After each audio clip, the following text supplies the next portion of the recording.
ఉంటానా? అవును, high heels తీసేస్తే 3 అడుగులుంటావు. చుట్టలు పడిన తపేళాలాగా ఫేస్ కట్. పెద్ద కలర్ కూడా కాదు కదా. చరణ్, ఏంటలా మాట్లాడుతున్నావు?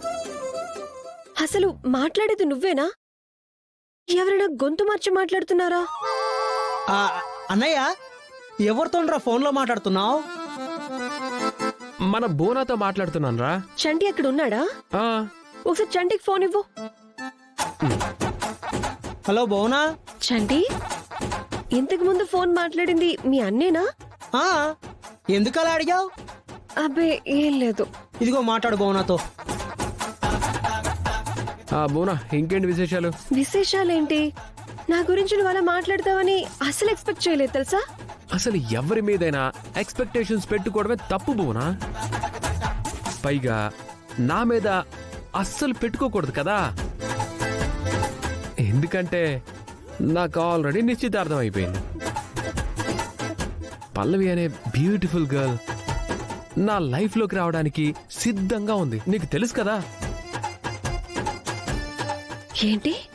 పల్లవి బ్యూటిఫుల్ గర్లా? బండలాగా కొండలాగా ఉంటుందంటావ్? అది బయటికి కానీ నా ఇన్నర్ ఫీలింగ్ వేరబ్బా. అయితే మరి పల్లవితో నిశ్చితార్థం చేసుకోవటం, తనతో పెళ్లి, ఇవన్నీ నీకు ఇష్టం లేవని చెప్పావు కదా. ఏం చేయమంటావు? పల్లవి అంటే నాకు ఇష్టం అని చెప్తే మా మమ్మీ ఫీల్ అవుతుంది కదా. మమ్మీని హర్ట్ చేసే మాటలు నేను మాట్లాడినబ్బా. పైగా అలాగా తనంటే ఇష్టం లేదు అంటూనే మెల్లిగా నిశ్చితార్థం అయిపోయింది కదా. అలాగే ఇష్టం లేదు అంటూనే తన మెడలో తాళి కట్టేస్తానేమో. ఇది చీటింగ్ కదా. చీటింగ్ ఏముంది? మనసుకు నచ్చిన అమ్మాయిని కోరుకోవడం తప్ప? ఎలా మాట్లాడుతున్నాడేంటి? ఇదిగో బోనా, పల్లవి ఏదో నైట్ నాతో కొంచెం డిస్కస్ చేయాల్సింది ఉంది, గదిలోకి రమ్మనింది. నేను వెళ్తున్నాను, ఏమనుకోకే. దాని గదిలోకి వెళ్తున్నావా? అవును. పిలిచినప్పుడు వెళ్ళకపోతే తన కోపం వస్తుందబ్బా. తన కోపడితే నేను తట్టుకోలేను. అన్నట్టు తొందరలో రాఖీ పండుగ వస్తుంది కదా. ఆ రోజు మస్ట్ అండ్ షుడ్ నువ్వు నాకు కనపడే. ఎందుకు? రాఖీ కట్టించుకోవడానికి.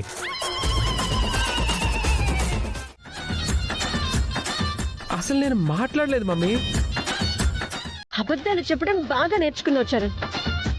అంతేకాదంటీ, పల్లవి అంటే తనకి చాలా ఇష్టం అంట.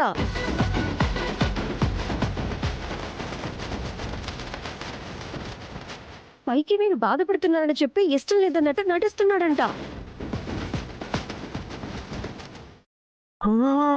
లేదు మమ్మీ. ఏం లేదురా, తను కాలే చేయలేదన్నావు, తను చేసినట్టుంది. ఇప్పుడేమో పల్లవి అంటే ఇష్టమని చెప్పావంటుంది, కానీ నువ్వు కాదంటున్నావు. ఏది నమ్మాలి? నా మాట నమ్మకపోతే చంటిని అడిగిందంటే. చంటి కూడా నాతో ఫోన్లో మాట్లాడాడు. చంటినా? రే చంటి, రే చంటి. ఏంటన్నయ్యా? ఎరా, రాత్రి బోన కాల్ చేస్తే నేను మాట్లాడానా? మాట్లాడావు కదా. చూసారా ఆంటీ, చంటి నిజం చెప్పాడు. రే ఏంట్రా నువ్వు కూడా ఇలా అబద్ధాలు చెప్తున్నావు? ఇక్కడ ఎవరో అబద్ధాలు చెప్పట్లేదు. రాత్రి మాట్లాడుకున్నాం కదా బోనా.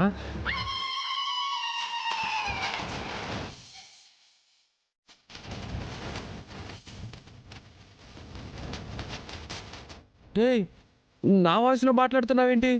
బాగా ఇమిటేట్ చేశాను కదా. అయితే రాత్రి భువనతో ఫోన్లో మాట్లాడింది నువ్వా? అవును. వాడి ఫోన్లో వాడి గొంతుతో నువ్వెందుకు మాట్లాడావు? సరదాకి.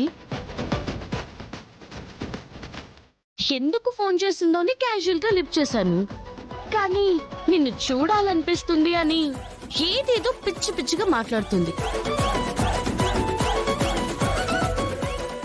అందుకే చిన్న టిప్ టాట్ ఇచ్చా. చూసారా ఆంటీ ఇదేం చేసిందో? భువన, నువ్వురా.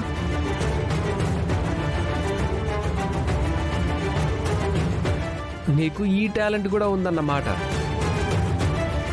నా గొంతుతో బూనతో మాట్లాడావు ఓకే, రేపొద్దున ఏదైనా రిస్కీ కాల్ మాట్లాడేసి ఫోన్ పెట్టేసి ఉంటే ఏమై ఉండేది? నువ్వు రిస్క్ లో పడేవాడివి, అంటే నన్ను రిస్క్ లో పడేస్తావా? తర్వాత సేవ్ చేస్తాను కదా. కూల్. రిస్క్ లో పడేసేది ఇదే, సేవ్ చేసేది ఇదే అంట. నమస్కారం అండి. నమస్తే బాబు గారు. బాగున్నారా? బాగున్నాం. అమ్మా కాఫీ తీసుకున్నా. అత్తయ్య మీకు కాఫీ తీసుకురమ్మంటారా? వద్దు.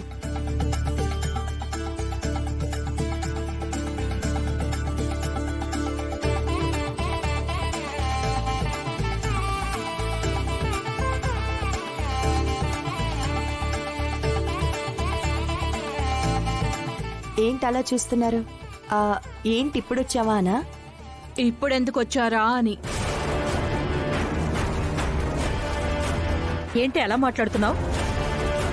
ఇంత ఉదయాన్నే భార్యాభర్తలు ఇద్దరు వచ్చారు కదా, ఏం పని మీద వచ్చారు అని అంటుంది సుమ. అంతేగా సుమ? ఇక్కడికి రావడానికి మాకు వేరే కారణం ఏముంటుందండి, పల్లవి గురించే వచ్చాం.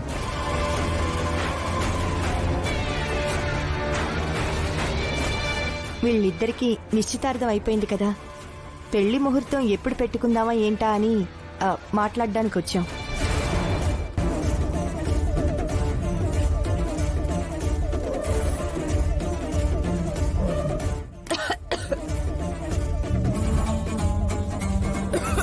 అయ్యో అక్షిత, ఏమింది? అయ్యో